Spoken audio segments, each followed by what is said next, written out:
শুধু ওই যে আওয়ামী লীগের দোসররা হুঁশিয়ার সাবধান এই বইলে ওইখান থেকে নিয়ে আসছে, মিছিল নিয়ে আসছে, এই ভয়ে কেউ আগায় নাই ওইখানে।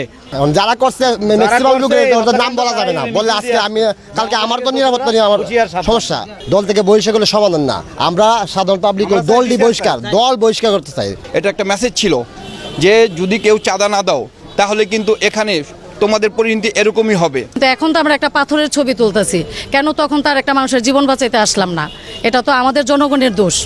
আমি মনে করতেছি আমাদের জনগণ আমরাই অপরাধী। এখন অপরাধী মানে যারা অপরাধ করছে ওদের সমস্যা না, আমাদেরও অপরাধ। কারণ একটা মানুষের সামনে একটা মানুষ কিভাবে মারে, ওই জায়গাটাতে তখন যদি ওরা 20 জন ছিল, আমরা যদি 10 জন আসতাম, 10টা লাঠি নিয়ে ওরা কিন্তু দৌড়ে ঠিকই পালাইতো। একটা মানুষের জীবন বাঁচত, ওর 2টা ছেলে মেয়ে আছে, ওদের জীবনটা বাঁচত, ওদের ফ্যামিলিটা বাঁচত না। এতটাই সুস্থ একটা মানুষের জীবন, খুব কষ্ট লাগলো, আমার চোখ দিয়ে পানি চলে আসছে। আমি কিন্তু তখন ওখানেই বসে বসে কান্না করলাম যে আজকে যে মিটফুটে আসবো, আমার খুব ভয় লাগতেছে যে আমরা এখানে কোনো জনগণ মানে আমরা সাধারণ জনগণ কেউ বা নিরাপত্তার ভিতরে নাই। কিভাবে নিরাপত্তা? এখানে আমাদের জন্য এটা হচ্ছে। এই যে এখন এখানে দেখেন আমরা কত লোক, এই লোকগুলো তখন আসতো, সবাই তো তামাশা দেখলো। কেন তামাশা দেখলো?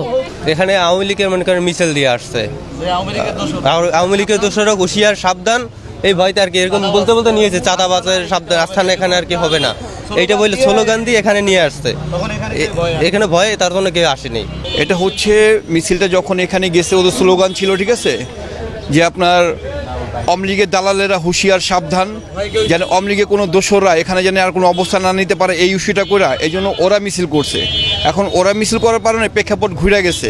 এই প্রেক্ষাপটে যে সাধারণ জনগণ তাদেরকে রুখে দাঁড়াবে এই সাহসটা সুযোগটা কেউ পায় নাই। এখন সবাই মোটামুটি আতঙ্কিত যে এত বড় একটা নারকীয় হত্যাকাণ্ড করার পরেও তারা কিভাবে মিছিল নিয়ে বের হয়। আওয়ামী লীগের দোসর বলতে তো এখন তো বাংলাদেশের অস্তিত্ব নাই ওদের।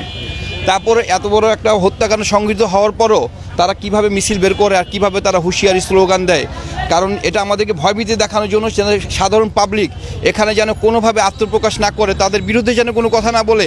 এই জন্যই তাদেরকে সবাইকে আমাদেরকে আওয়ামী লীগের দোসর বানায় যাতে আমরা না দাঁড়াতে পারি। এই মিছিলটা কি হত্যাকাণ্ডের আগে হয়েছে না পরে? এটা হত্যাকাণ্ডের পরে, এটা আগে হয়েছে কিন্তু হত্যাকাণ্ডের পরেও মনে করা হয়েছে। এটা হত্যাকাণ্ডের পরে হয়েছে যাদেরকে সাধারণ জনগণকে ভয়ভীতি দেখানোর জন্য, সাধারণ জনগণ জানি কখনো এই ব্যাপারটা নিয়ে আর কখনো আগে না বাড়ে, প্রতিবাদ না করার জন্য এই মিছিলটা ওদেরকে হুঙ্কার হচ্ছে। এরকম যেটা আপনারা দেখছেন লাইভে এসে ওরা কীভাবে নারকীয় হত্যাকাণ্ড চালাইছে।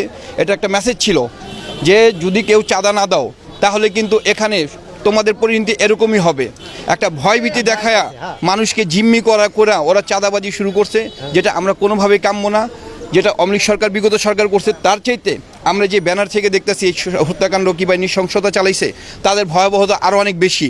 এখন আমরা সাধারণ জনগণ খুবই আতঙ্কিত যে তারা এখনই যে অবস্থান করতেছে তাদের ওখান থেকে শুধু বহিষ্কার করছে বা নিন্দা জানাইছে। এতে কি সমাধান হয়? একটা মানুষকে জীবন কি ফিরে দিতে পারে? কোনোভাবেই সেটা কাম্য না। আমরা এটা কঠিন থেকে কঠিনতর বিচার চাই, সুস্থ তদন্ত চাই। যারা এখানে হত্যাকাণ্ড অংশগ্রহণ করছে, এখন আমরা শুনছি 4 জনকে ধরছে, তাদেরকে বিচার আলতে আনছে, কিন্তু সেখানে 4 জন জড়িত ছিল না, কমপক্ষে এখানে 20 জন জড়িত ছিল। ফুটেজে দেখা গেছে আমরা 15-20 জন আমরা নিজেরাই দেখছি।